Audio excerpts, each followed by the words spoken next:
together for Victor Antonio. Here we go. All right, there we go. I'm not here to mess around. You ready to learn, yes or no? That's how it works in today's market. Whether it's B2B or B2C, you see the similar pattern. Oh, how do you just, in other words, say you gotta start doing these things, pushing them, but also encouraging them. Oh, look at this. This is where it gets, dude, this is like so interactive with audiences, man. Can you imagine this with your customers? Check this out. Now, what does all this have to do with selling? It has everything to do with selling.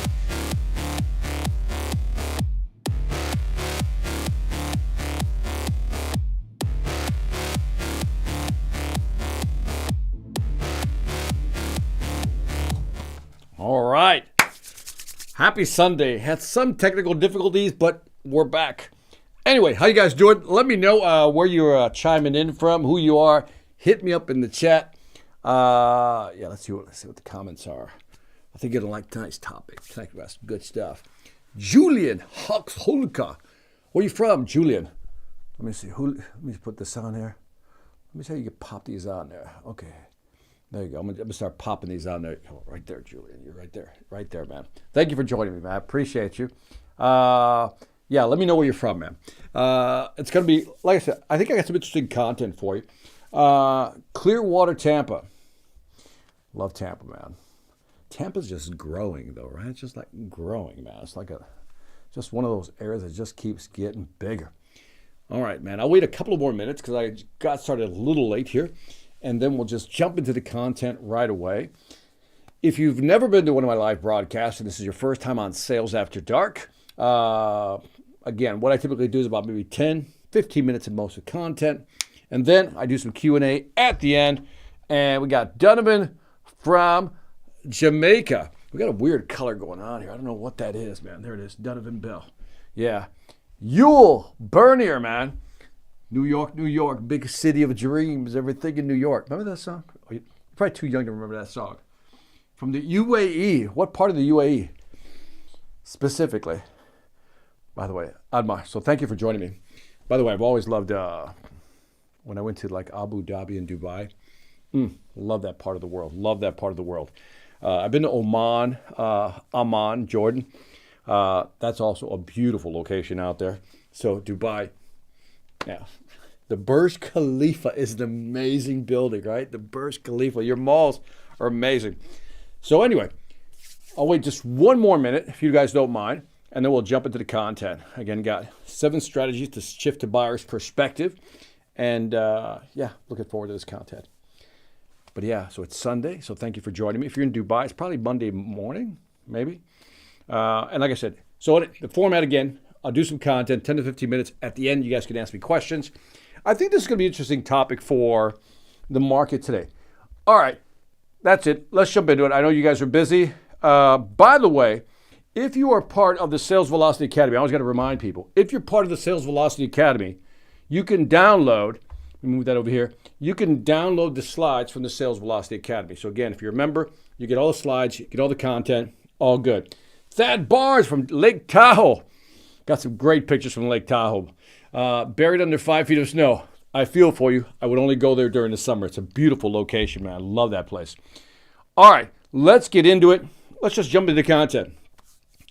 So the motivation for this content was I have people who talk to me about, look, Victor, I'm talking to a customer, and sometimes they're so focused, right, on doing things a certain way that, how do you get them to change or shift their buyer's perspective? And that kind of clued me into, well, there's several ways you could do it. And so what I want to do is cover 7 simple strategies you can do to shift a buyer's perspective. Now, just kind of like, let's keep this in mind. Kind of like if we have a macro picture of what I want to talk about, is that you're talking to a client. You're really trying to convince them that your product or your service is different, right? Or at least they should consider it. And sometimes they're in status quo. I don't want to change. Or option 2 is they're afraid of making a change, so they rather not make a change. They like your product, they like your service. Yeah, I don't want to make a change right now. And so what I want to do again is give you 7 different strategies you can use. So this is kind of a buffet, right? It's like you pick your 7 out of the 7, see what works for you. I'm just throwing out ideas.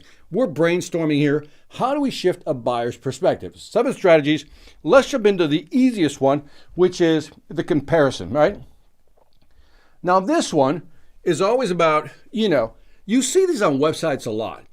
One of the things I love about using this strategy, this is called a comparative analysis, where you're just comparing your product versus, let's say, a competitor. Now, how would you use this? Now, keep in mind, you're talking to a customer, and one of the things they start thinking about is like, why is your product different than somebody else's? Especially if you're selling like technology products. So what I do is, here's my company, and then what I typically try to do is find competitor A, competitor B, and then I create a matrix. This is the comparative analysis matrix, right? And you've seen this again, when you see like websites, there's always like, 3 versions of it, the good, better, best. This is kind of a flavor like that. But one of the things I love about a comparative analysis matrix like this, it makes it visually easy. Here's the line I want you to kind of absorb.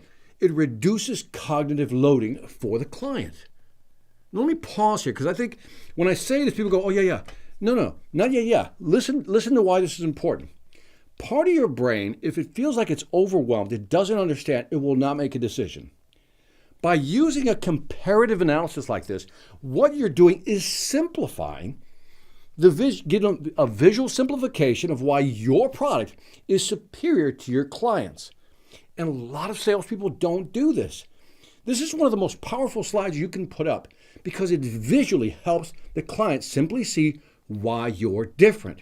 So again, use this comparative analysis, especially if you're going up against a competitor who have very similar products.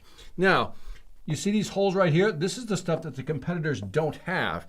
Those are weak points you can attack, in other words, to try to get them to look at your product and not buy from your competitors. I used to use this strategy all the time. I would find holes in my competitor's product set, and then that would be part of my presentation. In other words, Mr. Client, you're going to get all this. Now, other companies won't offer you this product. And I wouldn't mention my competitor by name, but I would basically say they don't offer this, right? Same here, same here. So again, look at your competitors, do this comparative analysis. By the way, the side benefit of this is that when you force yourself to do this analysis, you find out what you know or don't know about your clients. So in other words, it forces you to do homework, which is to look at your product set and then go look at your top 2 or 3 competitors and look at their product set and then see how they compare. So part of it is for the presentation, but there is a personal benefit as you begin to understand what's out in the market. You begin to understand your competitors. Now I know what you're thinking.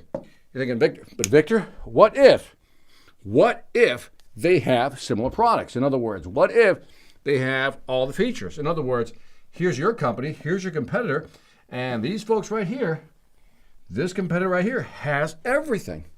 Now, even if you run across this situation, here's what I want you to ask yourself. Question number 1, are they really the same?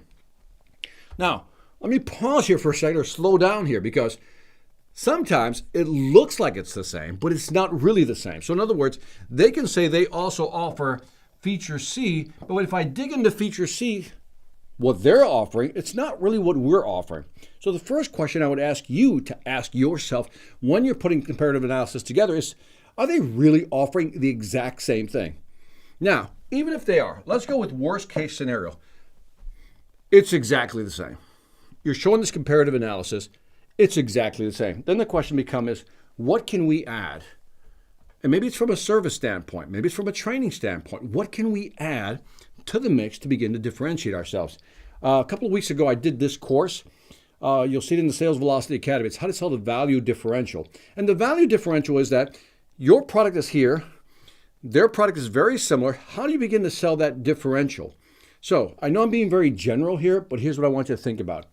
1, have you done a comparative analysis with your top 2 or 3 competitors in the market to see what similar features they have that maybe you do or do not have?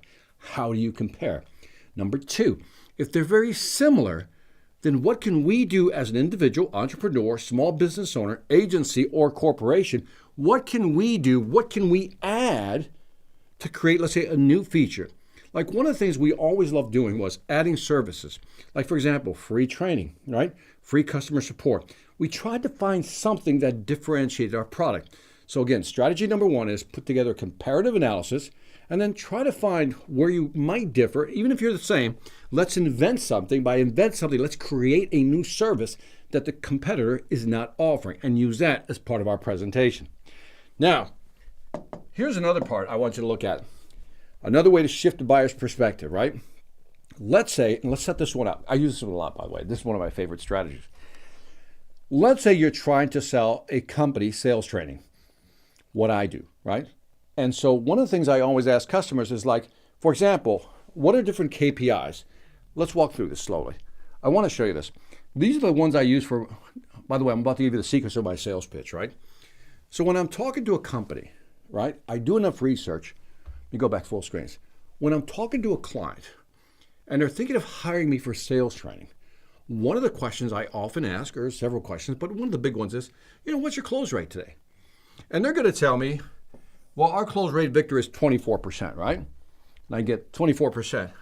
And then I ask this, what's your competitor's close rate? I usually get a big question mark.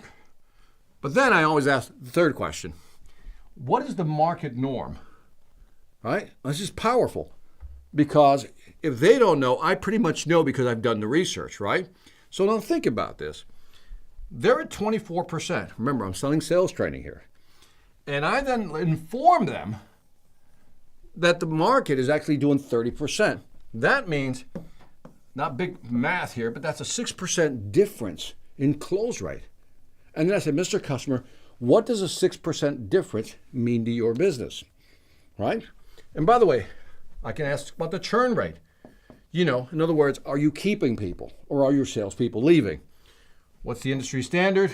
So forth and so on. These two match. Competitor that has a high one, no advantage there. But look at this one, contract size. I like asking about this one. What's the average contract size? They say, well, it's about 100,000. What does your competitor offer? It's about 120,000. That's their contract size. Again, you may or may not have this information, but what you typically can find is what the market norms are. So I always try to compare the market norms with what I'm currently doing. This creates dissatisfaction. That's where I'm going here. Let me erase all this. In other words, if the company I'm trying to sell my training is only closing at 24, and I let them know that the market's at 30, that's a 6% difference, and that's a lot of money. If I also talk about average contract size, there's 100 versus 150, which means they're upselling more effectively. Again, that difference creates pain. That's the only way I can describe it. What you're trying to do is create pain by saying, what are you doing? And then what's the market norm? So again, comparison here is powerful because they'll have to look at their numbers and compare themselves to whatever's happening in the market. That creates some dissatisfaction, like how can we be better? How can we hit that number? And again, if you have a product or service that can help them get to the market norm, then you're going to be more effective at shifting their perspective and maybe wanting to do business with you. Let's go to number 3. Now, run the numbers. Oh, I love this. This is the part that I really love. For those of you who watch my show on television, Life or Debt, I'm always talking about run the numbers. What's the numbers?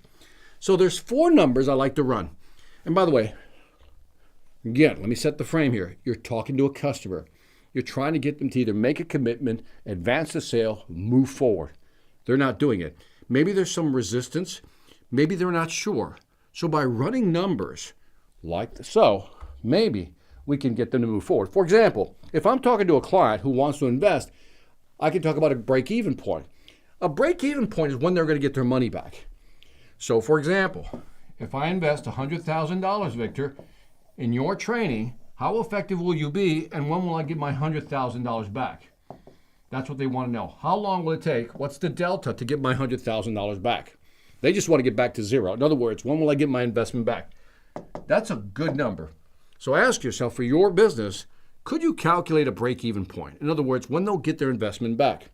The second one, we're all familiar with this one, right? Return on investment. Now, they not only want their money back, they want an increase over the money they want back, they invested. So in other words, if I invested $100,000, Victor, what is that going to give me? Let's just say they want $400,000. Well, you can run the numbers on that on return on investment. That's what they're looking for. They don't want their money back. They want an investment on that money. Again, different numbers you can use. Number 3, big one here. By the way, this one, total cost of ownership, is beyond the price. What is it going to cost me to maintain this? Now, I like to run total cost of ownership to reduce anxiety. Now, notice that the first 2, break-even point, return on investment, are more about here's how you're going to get your money back, here's how fast you're going to get it back, and how much you're going to get back, right? total cost of ownership has a different flavor for convincing. People get very paranoid about what something costs. Price is what you pay for the thing, right? So let's say you're buying, I don't know, so let's call it a big black box. It's a piece of technology, and it costs $100,000. That's the price. Total cost of ownership is, what is it going to cost for me to maintain this piece of equipment? What are the maintenance costs? What are the future upgrades? Do I have to pay for those? What's the total cost of owning this machine, right? That's what customers want to know. And by giving them that number, you can use that as leverage. For example, if you have a program that has a warranty or guarantee, you say, Mr. Customer, you're going to pay this price. Because of our 5-year warranty, all maintenance, all upgrades are free. So total cost of ownership is equal to the price. A lot of companies won't do that. So again, if there's a way to use total cost of ownership to differentiate yourself, right, in terms of comparing yourself with somebody else, then let's do it. The last one is cost per day. Now, this is an interesting strategy. You've seen this many times. Now, again, what are we trying to do? Shift the buyer's perspective. And one of the strategies we often see is you try to minimize what the investment's going to be. So, for example, and I'm going to use round numbers here. If I'm paying, let's say, if I'm asking you to invest $30,000 in my product, if I really wanted to kind of try to, because you look at that and go, oh my God, $30,000. But if I just break it down to say, that's $1,000 a day, you're investing in increasing your revenue by X amount, X percent. So by using the cost per day, so to speak, right, $1,000, it's just a very different way of looking at numbers. If you go to a gym, for example, if you buy a gym membership, right, they'll say, I'm exaggerating here, but they'll say, it costs $300 a month. You're like, whoa, $300 a month. And what they'll do is, well, it's $300 a month, but think about it this way. It's like $10 per day, almost the price of 2 cups of coffee. Why wouldn't you invest in that? So that's another way of framing or reframing how we look at pricing. Okay, strategy number 4. I know I'm chopping through these, right? By the way, this is always an interesting one. A lot of people focus on return on investment, which is about the gain. But nobody ever talks about the cost of inaction. Now, this is a great strategy. Like, again, read the statement out here. People will move faster away from pain than they will towards gain. In other words, when you talk pain, it has more of an impact, almost 2x the impact than it is when you talk about return on investment in this case. So if I talk about return on investment, here's how much it's going to cost you, here's what you're going to get back, and here's the time frame you're going to get back, and then on top of that, here's the percentage you're going to make. Return on investment. But let's say the customer's thinking, I don't know, I'm not sure. Well, let's calculate the cost of inaction. What is it going to cost you not to do anything? Like, what's that really going to cost you? Now, the way I like to do it, cost of inaction is, remember the Holy Trinity. I call it the value trinity. And that is customers, B2B clients, want you to know 3 things. How do you increase their revenue, reduce costs, or expand market share? These are the 3 things they want. Every B2B company, business wants to know how to increase revenue, reduce costs, expand market share, or all 3, right? So let's say that I decide to do a cost of inaction. I'll say, Mr. Klein, if you don't do anything, go back to the original closing rate, the 6% different. So you're losing 6%, let's call that 6% a month. If your average deal size, I'll say, is $100,000, you can run numbers, and they'll come up with a big number of what that's going to cost. So you're going to lose 6%. In other words, you're going to be hurting on revenue, and that's only for 1 month. Multiply by 12, you start getting an idea of how much revenue you're going to lose. Number 2, Mr. Klein, the fact that you're losing 6%, remember, I already talked about how they're not going to get the revenue. Because they're losing business, right, to their competitor, they're also not going to be able to expand their market share, which means their market share is going to shrink. And then I tell that story. The cost of inaction, Mr. Customer, is twofold. One is you're going to lose revenue. Your revenue is going to be impacted. Number 2, you're going to lose market share. In other words, some of these deals are pretty long-term deals. So if you lose a customer today, you won't get another shot at them for another 2 or 3 years. So again, think about these 2 levers. Again, most people like to talk about the benefit, return on investment. Here's what you're going to get if you do this. If you buy from us, here's what you're going to get. But then kind of flip it. Here's what you're going to lose if you don't do something about it. You're losing revenue right now. If you don't do anything, here's what you're losing. Then let's look at market share. What you're trying to do is create some pain is what you're trying to do. That's what the cost of inaction does. So again, keep this in mind. ROI, always good to talk about the benefits, but cost of inaction, always a powerful strategy as well. Number 5. This was one that I had to learn the hard way, and once I learned it, I got it. And that is, if you can find an opportunity to really involve the customer in the actual process of your demo, for example, or if you're drawing or designing something, the more you can pull them in, you'll get the following. They'll get a deeper understanding, right? One is that once you involve them, they'll get a deeper understanding. Number 2, you start problem solving with them. Number 3, it increases their confidence and they feel more empowered because they're actually being part of the actual process. Number 3, there's a sense of ownership, the endowment effect. They feel like they own it. Let me give you an example of how this worked. I always had this rule. When I used to sell telecom equipment, I always said that if I can get the client to design the system with me on the blackboard or whiteboard rather, right? If I can get the person to start drawing with me on a board on designing a system, I always close that deal. I always close that deal. Why? Because once I got them to come up and start designing with me, they got involved, right? It became theirs. They took mental ownership. That's the endowment effect. In other words, once they began to design things, they took ownership, right? They felt more confident because they were actually designing with me. So the more you can involve a client in designing or building, whatever it may be that you're offering, then they'll buy. They're more likely to buy than not. I should say it that way. That's probably more accurate. In other words, involve them.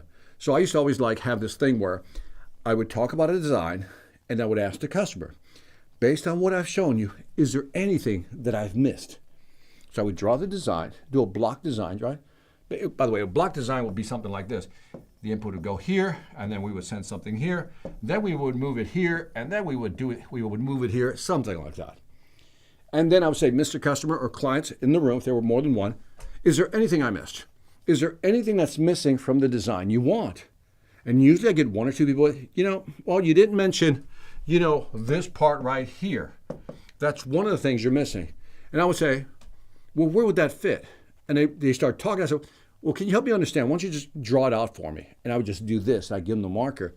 And they would usually get up and they start drawing. And once I knew I can get them out of their chairs to start drawing with me, this became a no-brainer. When I sold software, once I showed them, I used to sell this network management software. And if I could show them, like I would show them how the design works, how they would lay out their network operations center. If I can get them to start designing with me, like moving boxes around on the actual screen, sitting next to me, they always bought. The majority just simply bought. And so again, the more you can involve them, the experiential part is real. The more you can pull them in, that shifts the buyer's perspective. All right, the last 2 are pretty straightforward. Social proof, you've heard this one many times. I like showing case studies. If I can find a business in a similar industry, I love to show that case study, right? Because people start seeing themselves. And again, you run the numbers and you do a before and after. Now, this one seems easy, but this is very powerful. 1, if I'm doing a presentation, a demo, a software demo, I'm going to try to find a company that's in the similar vertical that this prospect is in. In other words, let's say I'm selling a design software and it's for a pool company. It's a large pool company, right? Big government deal. I'm going to pull up other pool designs that I've done for other government entities and present that. Number 2, or number 3 here, I would run the numbers. By run the numbers, we talked about this already. What's it going to cost? So similar design, I run the numbers, but then this right here, I don't think people realize how powerful before and after is. Here's what you had before. Here's what happens after we've done the actual work for you. That's why when I work with pool companies, they always show the basic, it could be an open field, whatever it may be. Then afterwards, they show the design. When I worked with AstroTurf, right? AstroTurf companies, they would always show the regular field, and afterwards, they would actually show the design of the actual football field, whatever it may be. If I worked with a telecom company, here's what your system can do today. Here's what it can do afterwards. So before and after, it's almost like a weight loss program. Here's what I weighed before. Here's what I weigh now. Before and after is such a powerful shifter because it is the ultimate social proof. So anywhere you can incorporate before and after. Last but not least, this is an easy one. And that's when you talk about others' opinions. Like I'm a fan of, when you look at Google reviews or Amazon, when you're looking at this, you're thinking about what they call wisdom of the crowd. The reason we make buying decisions sometimes is because other people have made those buying decisions before. So what happens? Have you ever had this happen? You go online to buy something, and let's say it's brand A. And by the way, what happens is something like this. It's brand A, right? That's brand A. So you went online looking for, I don't know, let's call it a Sony camera. Let's call that brand A. And then you went, and then Amazon does this. They'll say, people who bought this also bought these 3 items, right? So then you get curious. And then you start researching this one, and you go down that rabbit hole. Then you come back to this one, you go down that rabbit hole, come back and compare it to that one, go back to this one, go back to that one, go back. And in the end, you wind up buying option B, some other one. Why? You started out looking for a Sony, and you wind up buying, I don't know, a Canon, for example. Well, what happened? Well, what happened was the Google reviews, the Amazon reviews influenced you. This is called wisdom of the crowd. In other words, these are people who've given their opinions, and all of a sudden that influenced you. So if there's a way that you can leverage, if you have Google reviews, if you have Amazon reviews, whatever reviews you may have, if you have them, use them because, again, they have a way of shifting a buyer's perspective. And what's powerful about reviews is that people detach themselves from brand. Let me say this again because this is important. So the CEB years ago did a study, something executive board, I forgot the first name already. But the CEB in 2000, I think it was 11, did an interesting study. When they wanted to find out customer loyalty, what are the drivers of customer loyalty? And what was interesting is that they had, for brand, customer loyalty only represented 19%. That was it. 19% of the people were loyal to a company because of the brand. It means 80% weren't, 81% weren't. So brand isn't what it used to be because today when we search online, there's so many options that we don't have to stick to a certain brand. And by the way, this is another example of social proof, like the Michelin scores, right? Another way of actually just proving. Now, this only applies if you're a restaurant, by the way. But my point here is that we're going to use wisdom of the crowd. These are people who've used your services, and people are going to want to leverage this. You're going to want to leverage this if you can. How about this? Authority figures. And I'll start wrapping up with this. When you look at authority figures, for example, we'll listen to a Warren Buffett when it comes to what? Money, right? Elon Musk, when it comes to technology, we'll listen to him. My question is, who in your industry who's basically touting your product or service, say this is where the market's going. So in other words, let's say you're selling, in this case, let's say an AI product, right? Who in your market today, who's a respected authority, that's the question mark, would you use to convince people that, look, this is where the market's going. This is what's going to happen.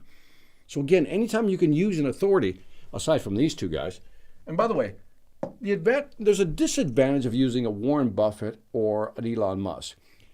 There's something called, it's like social distancing. Not like that, not like COVID. Social distance in this sense. When you think of an Elon Musk, they seem so far away. Like they're so huge, right? They're such big characters. Warren Buffett, such a big character. But if you can find somebody in your orbit, your industry orbit, that's well known, and when that person talks, people listen, that is a more powerful authority than these two gentlemen. Not because that person probably makes more money or has bigger general influence, the fact that in your industry, that person is well known. So I wouldn't focus on using big authority figures. I would focus on using authority figures in your area. And last but not least, I thought I'd throw this in because I like to use these. Another way of shifting a buyer's perspective is to reference studies. Now, I love Gartner, love CSO Insights. These are two, like Forrester is also another good one. These are two right here that I use a lot when I do my presentation. So in other words, when I'm presenting data or information about why companies should shift a certain way, why the market and sales is going a certain way, I'll highlight, here's what Gartner has to say. Here's what their hype cycle is currently saying about this technology. CSO's insight. Again, here's what they're saying. And the more I can bring that into my presentation, the more credibility, the more weight I have in terms of authority. So, on that note, here is a summary of what I just covered. First of all, comparison. Again, you got the comparative analysis. How do we compare against other people, other competitors? But also keep in mind that if you're selling to a customer, and let's say in this case, I was using the example of sales training. If I'm talking to the customer and I know they're only closing at 3%, when the market's closing at 5%, there's an opportunity for me to create that discontent to get them to want to use my service. Question is, what can you do? What can you use in terms of the market, what's happening in the market, to have companies go, you know what, I need your service, I need your product in order to be at the market average.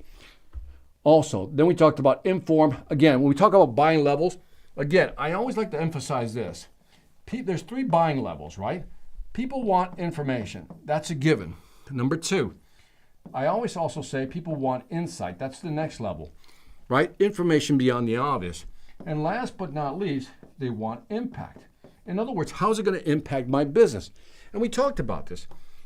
When you can highlight return on investment, break-even points, total cost of ownership, that's really highlighting the impact it's going to have on their business.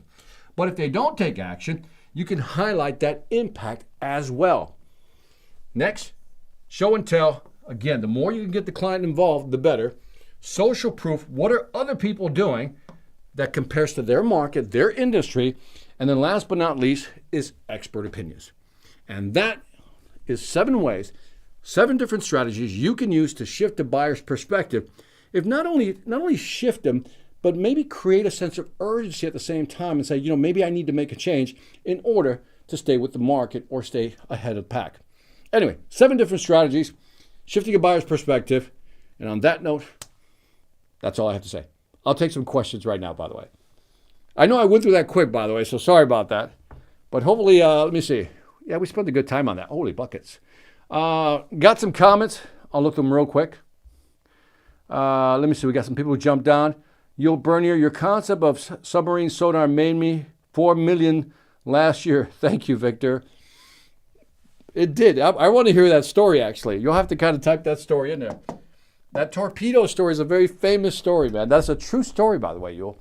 TJ says I'm a little late, but made it. Shut Her Down 101 says great stuff.